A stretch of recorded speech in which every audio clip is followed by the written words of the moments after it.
అవకాశం ఉంది. మనతో ప్రముఖ క్రిటిక్ అలాగే నాగేంద్ర గారు కూడా జాయిన్ అవ్వచ్చు.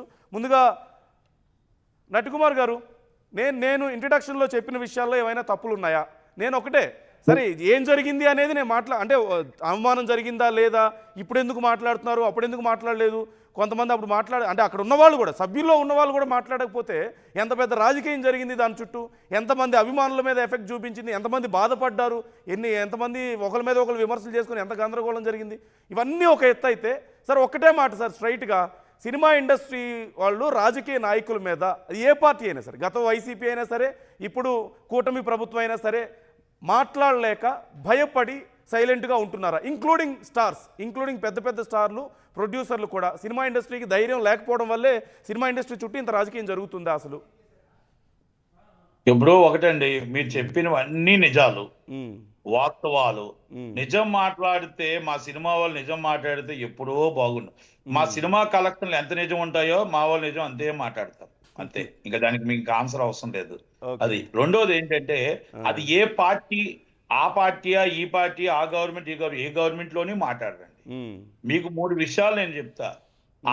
జగన్మోహన్ రెడ్డి గారి గవర్నమెంట్ లో ఏం జరిగింది ఆ రోజే మాట్లాడి ఉంటే బాగుండేది.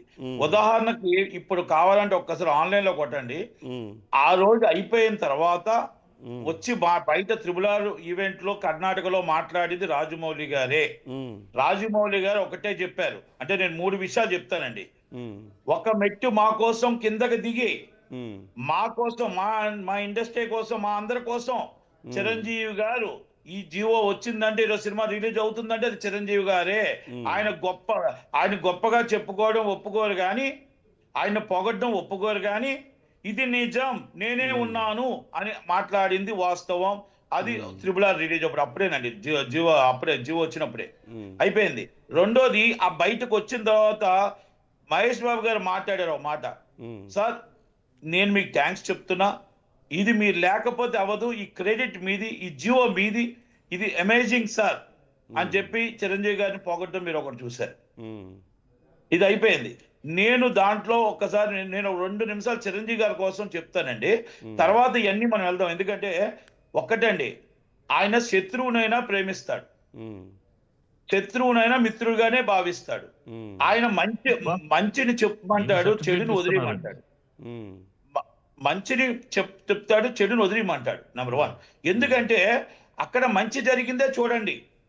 అక్కడ జీవో వచ్చిందా, ఈరోజు ఇండస్ట్రీ బాగుందా, ఆ రోజు త్రిబుల్ రిలీజ్ అయ్యిందా, మన కల్కి రిలీజ్ అయ్యింది, మన ప్రభాస్ గారి సినిమా రిలీజ్ అయ్యిందా, అలాగే ఇప్పుడు మన వీరసింహారెడ్డి అవ్వచ్చు, లేకపోతే వాల్టర్ వీరయ్య అవ్వచ్చు, మేబీ ఇప్పుడు ఓజీ దాకా అదే జీవో నడుస్తుంది కదా, ఆ రోజు మనం తెచ్చిన జీవోనే.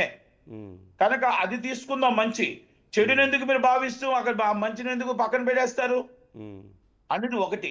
ఆ రోజు ఇండస్ట్రీ అనేది అందరూ వచ్చి, ఈ గ్యాప్ ఉన్నది, ఆయన దగ్గరికి ఎవరు వెళ్ళలేకపోతున్నారు, మాట్లాడలేకపోతున్నారు, ఇండస్ట్రీ సినిమా రిలీజ్ ఆగిపోయాయి, మొత్తం టోటల్ గా బడ్జెట్ పెట్టి ఇబ్బంది పడుతున్నాం అని చెప్పింది వాస్తవం.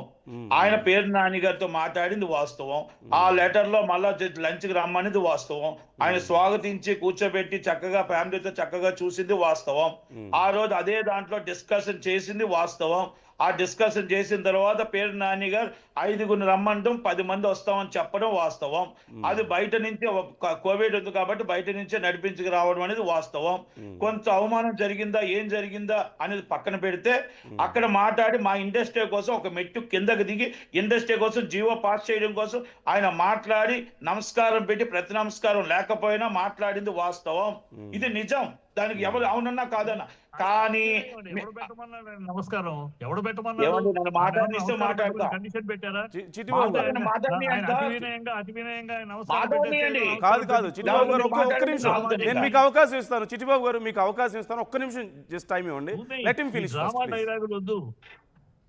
Let him finish. ఎందుకు అలా మాట్లాడు, ఒక్క నిమిషం ప్లీజ్.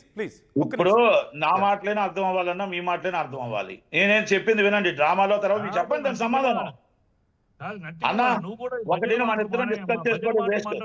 ప్రజలకు క్లారిటీ ఇద్దాం, క్లారిటీ ఇచ్చిన తర్వాత నటికుమార్ గారు మీరు చాలా విషయాలు చెప్తున్నారు.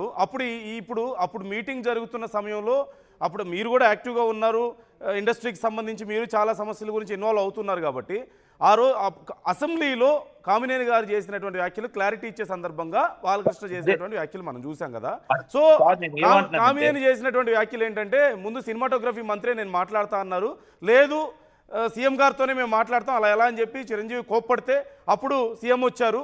దీనికి క్లారిటీ ఇచ్చే దాంట్లో భాగంగా బాలకృష్ణ మాట్లాడారు. వాస్తవం కాదు, అది వాస్తవం కాదు, ఉమ్, అది అబద్ధం, అది అబద్ధం. కామినేని గారు మినిస్టర్ పదవి కోసం ఏదో కలుపుకున్నారు తప్ప అసలు సంబంధమే లేదు ఆ విషయం. ఉమ్, అది సార్, అక్కడ ఏ విషయాలు లేవండి. చిరంజీవి గారు, జగన్మోహన్ రెడ్డి గారు ఉన్నారు, రమ్మన్నారు, వెళ్ళారు, అక్కడ లోన కూర్చోమన్నారు, అందరూ చక్కగానే చూసారు, అక్కడ ఏమీ లేదండి.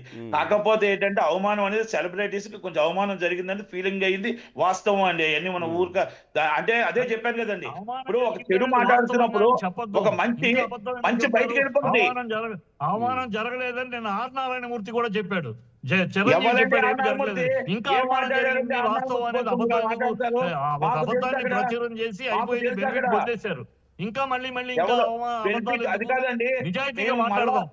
మీరు ఇప్పుడు చిట్టి గారు ఒకటి వినండి, నేను మాట్లాడేటప్పుడు నేనేమంటున్నా, మంచి తీసుకోండి చెడు తీసుకోవద్దు అన్నారు చిరంజీవి గారు. మంచి జీవో, అది జీవో వచ్చింది, ఇండస్ట్రీలో బాగుంది, బాగుపడింది కాబట్టి అది మంచి తీసుకోండి, చెడు ఎందుకు తీసుకుంటారో అన్నదాని కోసం మీరు ఎందుకు దాన్ని కన్ఫ్యూజ్ చేస్తారు? తమ్ముడు అమలు చేస్తున్నాడు కనుక తమ్ముడు బెనిఫిట్ పొందాలని ఆ రోజు మౌనం వహించాడా? ఆ రోజు ఏమి చెప్పుడు తెలుసుగా, చిరంజీవి నిజాయితీ ఉన్నవాడు, గొప్ప మనిషి. మాట్లాడానా నేను ఈ దానికి సమానం చెప్తాను, నువ్వు మాట్లాడి ఎందుకు, నువ్వు మాట్లాడి నేను సమానం చెప్తాను. చిట్టిబాబు గారు, నేను క్లియర్ గా మీతో మాట్లాడతాను, ఒక్క నిమిషం మీరు ఆగండి, లెట్ హిమ్ ఫినిష్ ప్లీజ్.